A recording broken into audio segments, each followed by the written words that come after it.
Third take. Let's do it.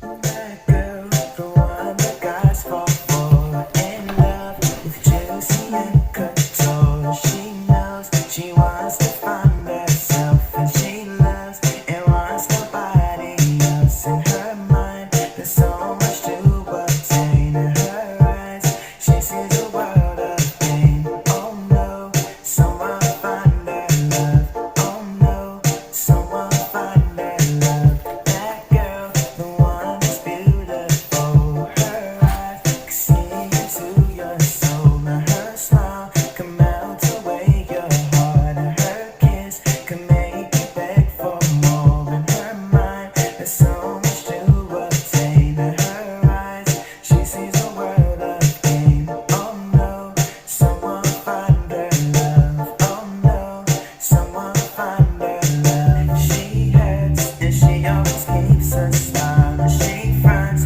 and takes him out to mile. I see it's only 'cause she knew in this game you create the rules, and now she has built a wall. You can't climb the castle's much too tall. You can't break the walls of her lair. You can't soothe the wounds of her despair. But who cares? You'll never see that side. And who cares? She's down for the ride. She lives only for the thrill, and yet she longs for something real. In her mind, there's so much to obtain. In her eyes, she sees a world of pain. Oh no, someone find her love. Oh no, someone find her love. Someone find her love. Someone find her love.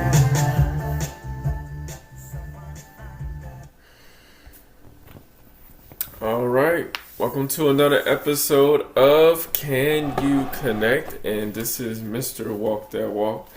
And today's episode, we are going to be going over dating somebody with skin picking and hair pulling disorder. And we're going to go over different people with different stories about what they've been through. And the first one we are going to be going over is skin picking. So we're going to start off with a Caucasian lady, and she reported that she was always worried about waking up with blood on her pillow due to all the skin picking she was doing on her face. You know, to the point where her face was like red. Like you'll see like the redness, either the bumps or the redness from her face. And sometimes her face would be maybe bleeding at night, let's say if she was skin picking during the moment before she fell asleep. And she reported how she was taking different kind of medications to try to help. One of them was spironolactone, which often helped with her triggers. Well, not triggers, but the urge to pick her skin. But going off of triggers, she mentioned that she would often get triggered to pick her skin from looking at her mirror. To the point to where she had to cover her whole mirror up so she's not looking at herself when she's going to the bathroom, and she also turned off her light as well and just open windows to let in the natural light. And when going out, she wore sunglasses, so that helped her not pick her skin when she's out and about as well.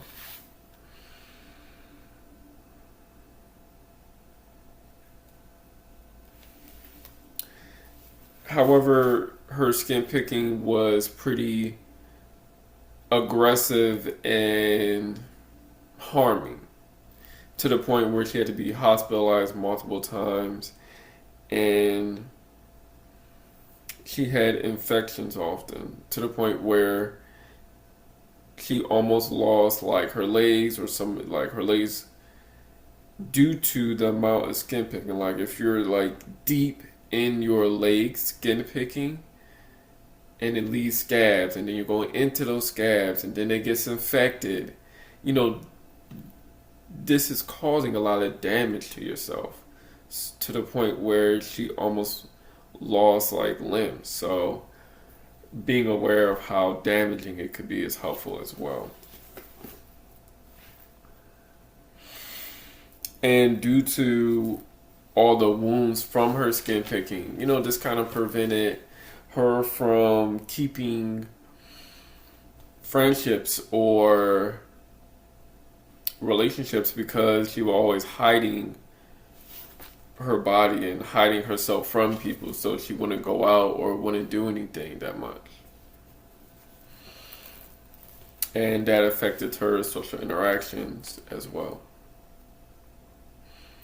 And we're going to go to another Caucasian lady, but this lady is from the UK or Europe. She reported she would pick a lot before going on a date. So due to the, you know, the anxiety from the date and wanting to look her best, as perfect as possible, that will cause her to pick her skin a lot.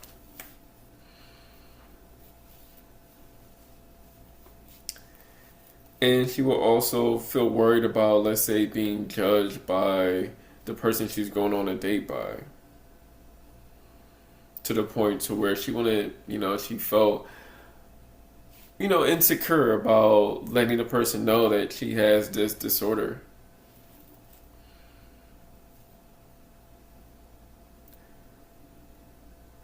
And at times she would be compromising herself. She would be talking to people who she didn't, you know, she liked certain things about them, but had some turnoffs, but still deal with these people.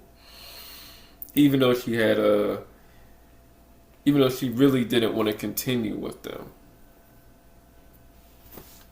And this will cause her to pick her skin as well, due to that her pressuring herself to still go out with this person, but not wanting to be with them. And this was associated with a bit of people pleasing.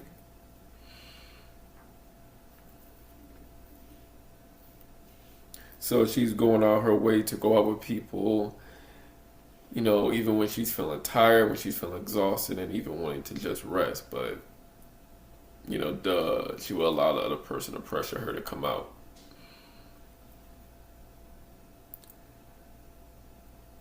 And she reported having a hard time with a physical connection, because if she's hiding that she has a skin picking disorder, she also doesn't want this person to see her body as well. So that would kind of hinder certain things, you know, hinder improving the connection with her partner due to her holding back in that instance as well.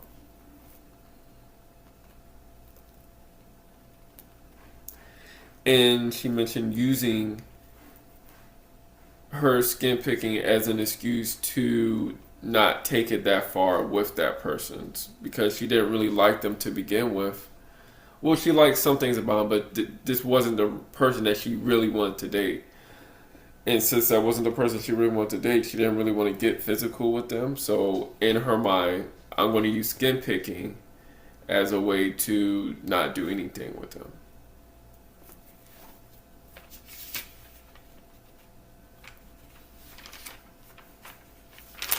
However, when she was, and due to this, you know, this caused a lot of conflict to where eventually she would stop talking to this person. However, she'll end up in other situations because she's putting herself in these situations because she doesn't want to be alone. You know, she said she didn't want to be alone. Therefore, it caused her to go out with all these people and pressure herself to be around these people, which made the skin picking worse as well, because she's like forcing herself to deal with people she doesn't want to.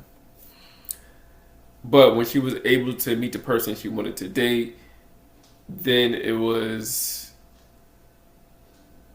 she got serious about being honest about her disorder. And she reported feeling a weight released from her when she did that. So that honesty helped her. We're going to go to the next person, who is an African American woman in the U.S. She reported it started for her in 2015 or 16, and she would also pick her face, her arms, her chest, and her back. You know, the parts of her body that is easier for her to get to. But before that, she used to bite her nails. However, once she started getting her nails done, it was easier for her to stop biting her nails. And since she stopped doing that, she went to picking her skin. And since she was picking her skin, she avoided wearing certain outfits when she go out to hide her body from people. You know, to hide the damage from the skin picking.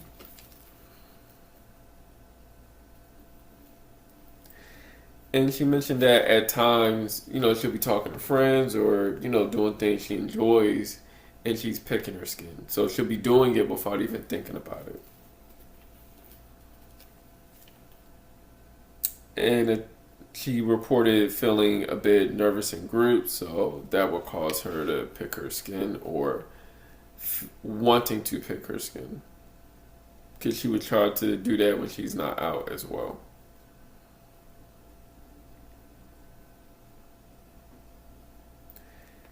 However, she started wanting to work on it when she got into a hookup situation with a guy, because the guy saw her body and made a comment about what's going on with her health, and she felt embarrassed about that. She told him what was going. She didn't tell him what was going on. She was a bit dishonest about that. But that encouraged her to start working on decreasing the amount of skin picking she's doing.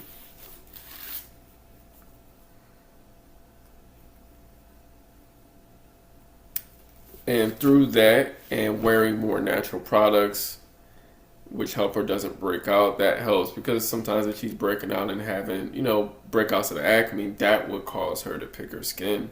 Or if she's feeling a bump on her body, that would cause her to pick that. So bump wise, wearing natural products has been helpful with that. So having her skin be more smooth.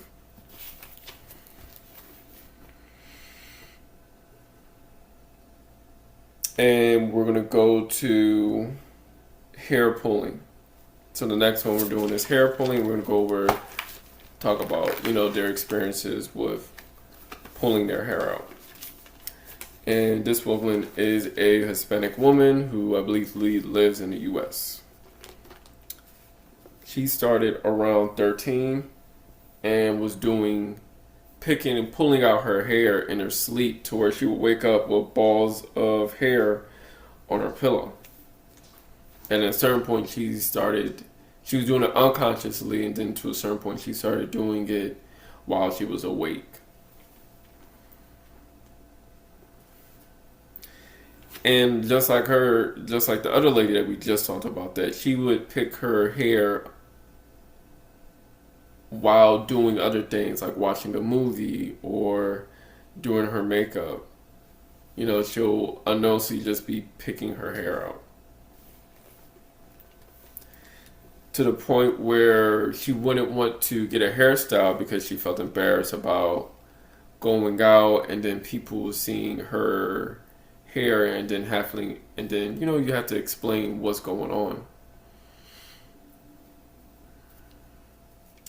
And this caused her to be a bit frustrated with herself as well, due to the damage that she did to her hair. However, she mentioned when she does her own hair and gets it done and nice, it prevents her from pulling out her hair. So when it's kind of clunked up together, she'll pull her hair out, but if everything's smooth, she won't do it. She also said that wearing ripped jeans kind of help because maybe she'll pick the the clothing strands. So that might be helpful from someone else. And the next lady we're going to go over is a Canadian lady from Canada. I believe she was Caucasian. She started in her teens, and hers was pretty severe to the point where she had huge bald spots in her hair to the point where she had balls. She always wore a hat.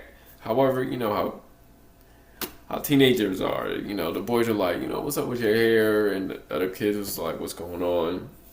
And they took her hair out, took her hat off, and then they found out she was balding and had no hair. And then they were kind of teasing her because of that. So she was going through bullying because of the severity from her hair pulling, which in turn made her pull her hair out more. However, she mentioned that therapy was helpful, so the therapist had her mark down each day that she didn't pull her hair out, which helped her to the point where she stopped doing it at all and was able to grow her hair back. However, when her father became ill with a sickness, she started up again. So due to the stress of that, she started pulling her hair out again and having issues with balding. So these are certain things to keep in mind that, during stressful times, working on not harming yourself in that moment and just going through those emotions of what you're feeling. And our next person is going to be a black woman from the UK. She said that she didn't pick out all her hair, but she did pull out all her hair. But she would spend a few hours pulling her hair out. And at times she wanted her hair to look perfect. So she would have her mom get it done all the time. But since she got it done, they're little loose hairs that you will have after you get your hair done. She'll be pulling that out. And, due to her wanting things to be perfect, she liked things a certain way. And since she liked things a certain way, when it wasn't that way, that would cause her to pull her hair out. And she mentioned that it got worse when she got to college because it was more stressful. See how we're going? Just like the last lady was dealing with stress, and then she pulled her hair. This lady's also going through a stressful time in college to where she's pulling her hair out a lot.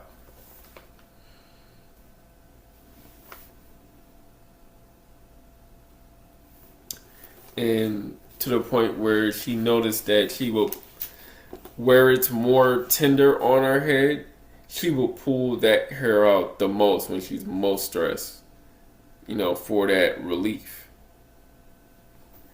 And the parts of her head where it's less tender and less stressful, she'll pull that out when she's like maybe mid-stress. So it depends on her level of stress on what area of her hair that she will pull out on her head.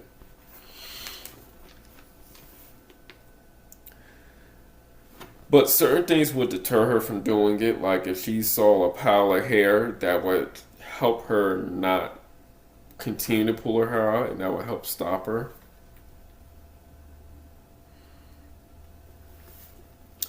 And her getting alopecia, and her alopecia was heightened when she's stressed.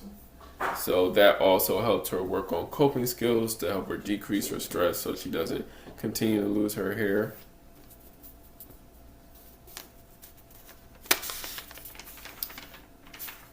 And that will conclude it. So these are mostly people with severe or moderate hair pulling. Maybe if you see somebody like mild, it would be somebody that's, I'll say myself, I might have it mild with hair. Like something I notice about myself is when there's a disagreement, sometimes I'll mess with my hair. Like, let's say I'll do this. I'll flip I'll just move my hand through my hair when I'm a bit frustrated at times. But when I had my locks, I would kind of like tug at them when frustrated or just move them around. So that's a behavior I noticed for myself when I'll be in a disagreement with somebody. So these are just certain things to even keep in mind about yourself as well. Some people, and just like how they like that relief of it, some people can have that as well with when they get their hair done. Because sometimes when you're getting your hair done, it's getting pulled and tugged. So mildly, you could be getting that fixation off that you want. You're just not the person doing it. Somebody else is doing it. Or it could be through getting your hair done. It could be through, I know women get waxes, so it could be through that. It could be through, sometimes when you're shaving, maybe it will bother you. So people can get those mild fixations through that. The skimping is a bit different because the hair pulling is more normal-ish. Like, you'll see more people playing with their hair than their skin. Maybe you see somebody play with their nails, maybe bite their nails. Like, you'll see that. Like, those are like the mild forms of it I wanted to speak of, you know. But there was somebody that did say that they were not only pulling their hair, they was pulling like their eyebrows, their eyelashes. Like it was to the extreme to where they were pulling out almost everything. So you'll see that like, oh, is this a? Sometimes it's not like you would think like, oh man, is this person have cancer? I'm like, no. Sometimes they have hair pulling disorder to where they're pulling out all the hair on their body. So these are just certain things to keep in mind. And businesses that, and this will conclude this episode for tonight. So definitely thank you for watching. And the business that we're going to go over supporting is a content creator. This one, does videos about people, about the decisions people make and how they was able to overcome, let's say, their trauma or the bad things that happened to them when they were a child, or just situations they were randomly put in. So I'll put her, I think it's the Decision Making Podcast. I'll put that in the description, so check out her channel. And of course, I'm a clinical social worker in the state of Maryland, so I can provide individual, families, or couples therapy. So my information will be in the description, and you can support the artist who does the intro and outro, and the person who made my avatar, all in the description. Okay, and that will conclude it for this one, and definitely thanks for watching, and y'all have a good rest of the night and a good rest of the week, and we'll be back. I got a few more to do.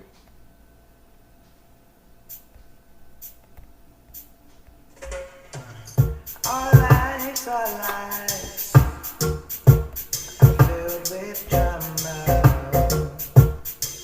Our homes are homes, they feel empty. Our dreams are dreams, slowly shattered. And our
know